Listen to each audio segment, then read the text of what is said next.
Alright guys, today we're making cookies. I'm going to be doubling my amounts, but I will tell you a single batch worth of ingredients. So first, you're going to take 1 3/4 cups of flour and 1/2 teaspoon of baking soda and just kind of get it mixed up in your bowl. So you got your flour and your baking soda and just kind of mix that in together. And then we're going to leave this for now. Next, we're going to brown 10 tablespoons of butter.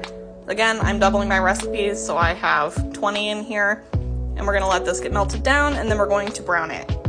For anyone wondering, this is the butter I'm using. It doesn't have to be unsalted, although you're going to add salt later, so unsalted is probably for the best, unless you like your stuff a little saltier. And then Tillamook is just my favorite butter to cook with, but you can use whatever works for you.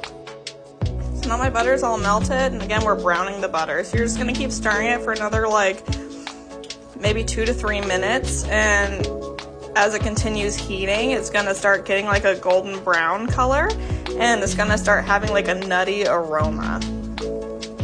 So once your butter has been browned, which I swear it is under this foam, you're gonna pour it into a heat-resistant container. So once your brown butter is in this container, you're going to add another 4 ounces of refrigerated or room temperature unsalted butter, and you're going to melt it into the browned butter. Once it's all melted in, you're going to leave this sitting on the counter until it gets to room temperature. So now that it's at room temp, we're going to add in our sugar. So that's going to be 3/4 cup of dark brown sugar and 1/2 cup of regular sugar.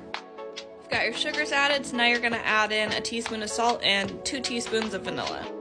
Now that you have all those added, you're going to mix these into the butter until fully incorporated. So once this is all incorporated, you're going to add in an egg and an egg yolk. So now that you have your egg and egg yolk added in to your butter sugar mixture, you're going to whisk it in for about 30 seconds and then let this rest for 3 minutes. You're going to whisk it again, let it rest again, and you're going to do this process 4 or 5 times.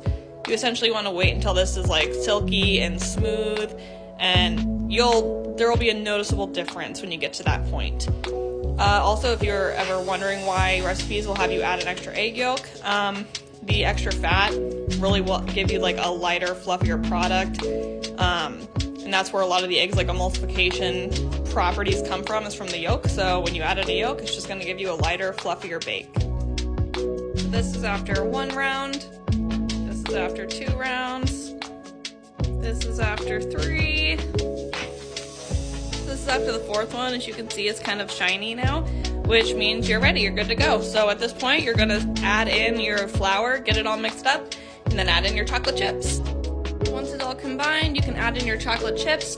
The recipe calls for 1 1/4 cups of chocolate chips. I usually add more than that just because I like a lot of chocolate chips, and I'm going to do 1/2 regular chocolate chips and 1/2 peanut butter chips, so we get kind of like a Reese's Cup cookie. So now I've got the cookies ready to go. They're going in the oven at 375 for 10 to 14 minutes. Just kind of watch them after 10 minutes. I think it usually takes me about 12, but we'll see what it takes this time. This is how they turned out. This is after about 14 minutes in the oven. Once these cool down, I will open one up so you can see it. This is what the inside of these beautiful cookies look like when they're all done. They turned out masterful. Very, very good. Let me know if you have